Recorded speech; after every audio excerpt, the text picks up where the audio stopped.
हार और जीत में सिर्फ सोच का अंतर होता है। मानो तो हार और ठानो तो जीत।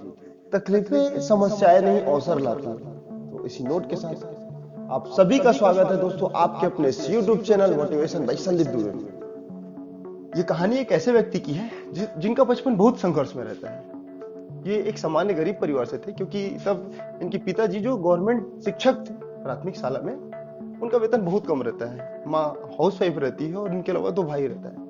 ये बच्चा ना पढ़ाई के लिए बचपन से ही उसका रुझान हमेशा सकारात्मक रहा है। एक कहावत है, जीवन में जब आपको कुछ बड़ा मिलने वाला होता है ना, तो आपसे कुछ बड़ा छीन भी जाता है।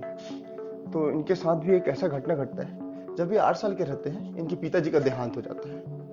पिताजी के देहांत के बाद आर्थिक स्थिति और खराब हो जाती है। घर में कोई बड़ा नहीं होता करने वाला। तो जैसे तैसे करके अपने शिक्षा को उस गांव के हिंदी माध्यम के स्कूल से पूरा करते हैं।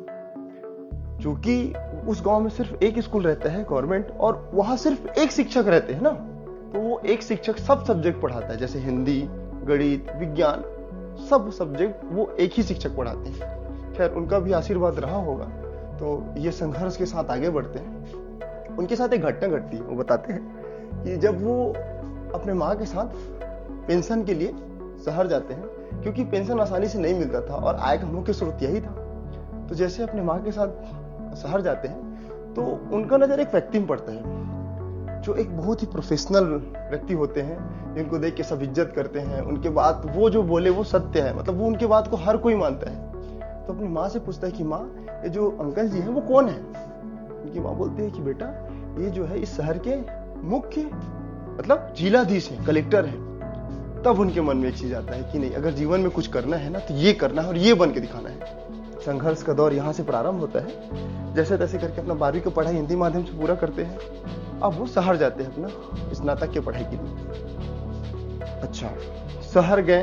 शहर में भी बहुत संघर्ष, क्योंकि पैसे के अभाव के कारण कहीं भी सरवाइव करना बहुत दिक्कत होता है। आपको एक अच्छा बुक नहीं मिलेगा, आपके पास अच्छे कपड़े नहीं होंगे, खाने की सुविधा थोड़ी कम होगी। लेकिन जिसके मन में दृढ़ इच्छा है कुछ करने का, वो कुछ कर ही जाएगा। फिर उसको अभाव का प्रभाव जरूर दिखता है। जहां पर आपके पास अभाव है, वहां से आप जीवन में कुछ बड़ा करने वाले हैं, ये मान लो। तो वहां अपना ग्रेजुएशन पूरा करते हैं। साथ ही साथ जब वो 12वीं से निकलते हैं, तो उनके दिमाग में था कि मुझे अब आगे का पढ़ाई एक अच्छे तरीके से करना, सिविल सर्विस का तैयारी करना है। उनका लक्ष्य पहले से निर्धारित था। 12वीं से ही प्रारंभ कर देते हैं। अब अपना पढ़ाई आगे बढ़ाते बढ़ाते अपना जैसे तैसे करके ग्रेजुएशन पूरा करते हैं। अच्छे अंकों से करते हैं, क्योंकि एक होनहार छात्र रहते हैं। तो ग्रेजुएशन पूरा करते हैं। फिर उनके दिमाग में आता है कि अब यहाँ से जितना मुझे पढ़ना था मैंने पढ़ लिया, मुझे अब दिल्ली जाना चाहिए, ताकि मैं अपने आगे का पढ़ाई थोड़ा अच्छे से कर सकूं। पैसे के अभाव, लेकिन माँ बहुत सपोर्ट करती है कि नहीं बेटा, तू अगर तेरे में है ऐसा करने का इच्छा है तो मैं सपोर्ट करूंगी। तो उनकी माँ ना बहुत सपोर्ट करती है। जीवन के दूसरे पड़ाव में जब वो कदम रखते हैं, तो अब आईएएस का कोचिंग करना, वहां रहना, दिल्ली अपने आप में सर्वाइवल के लिए एक बहुत बड़ा प्लेटफॉर्म है, बहुत बड़ा जगह है, जहाँ पास खर्चे और कई चीजें आपके सामने, कई समस्या आएंगी। तो वो जब ना एक ऐसा होता है कि जब वो पहुंचते हैं वहां, तो उनको ऐसा जगह चाहिए जहाँ पास कम पैसे में रहा जा सके। तो शमशान के बगल में ना एक छोटा सा घर होता है, 1 कमरे का। उसमें जो एस्बेस्टस का सीट रहता है ना, वो लगा होता है। तो उसमें 2 दोस्त रहते हैं। वहीं उनके पास थोड़े बहुत जो भी पुस्तक रहते हैं वो सब वहीं रहते हैं और पढ़ाई करते हैं। फिर जीवन के संघर्ष को आगे बढ़ाते हैं। ऐसे करते करते आता है 2002 और 2003। 2002 और 3 में ना प्रीलिम्स का पहला अटेम्प्ट देते हैं। पहले अटेम्प्ट देने के बाद ऐसा होता है कि प्रीलिम्स क्वालिफाई कर जाते हैं। क्योंकि मेंस में उतना अच्छे से प्रिपेयर नहीं रहते हैं। लोक प्रशासन मेरे ख्याल से उनका ऑप्शनल रहता है, उसमें थोड़ा अच्छा अंक नहीं आने के कारण उनका रिजल्ट थोड़ा निगेटिव रहता है। अच्छा, यहाँ पर कोई निगेटिव या पॉजिटिव नहीं होता, रिजल्ट हमेशा सकारात्मक रहता है, बस सोच, क्योंकि आपको बदलने का मौका देता है। तो फिर दूसरा अटेम्प्ट देते हैं। अपना जो ऑप्शनल रहता है उसको चेंज करके उनका दूसरा ऑप्शनल रहता है हिंदी साहित्य, हिंदी लिटरेचर।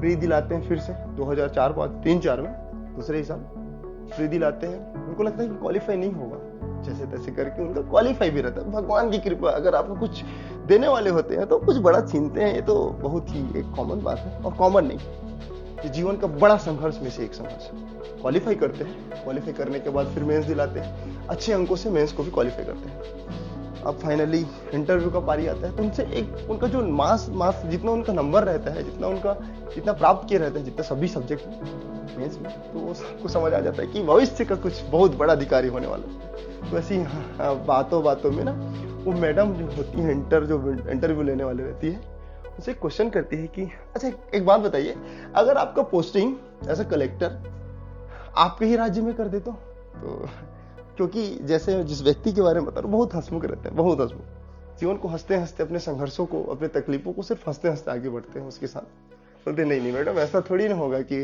मुझे मेरा ही राज्य मिल जाएगा। तो फिर भी अच्छा, ऐसे कई घटनाएं उनके जीवन में, खैर उसको अभी छोड़ते हैं, आगे बढ़ते हैं। तो मेंस क्वालिफाई करते हैं, प्रीलिम्स भी क्वालिफाई करके मेंस क्वालिफाई करते हैं, इंटरव्यू भी अच्छा अंक से पास कर लेते हैं। अच्छा, फाइनली 2005 में जब वो 22 साल के होते हैं, तो उन्होंने भारत के सबसे प्रतिष्ठित एग्जाम को क्वालिफाई किया और he become the youngest IAS officer, not only Chhattisgarh, even India. और वो व्यक्ति छत्तीसगढ़ के रायगढ़ जिले के बयां गांव से बिलोंग करते हैं और वो है the one and only OP Chaudhary sir.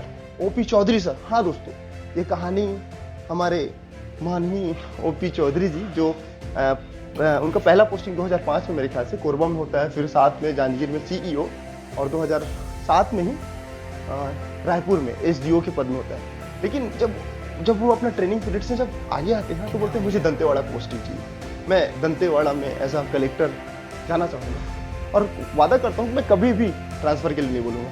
तो ये है हमारे OP सर, वो गरीबों और किसानों के लिए वो आगे बढ़ाने के लिए बहुत मेहनत की, कई अभियान चलाए, जैसे नन्हे परिंदे, फूलो वासमा।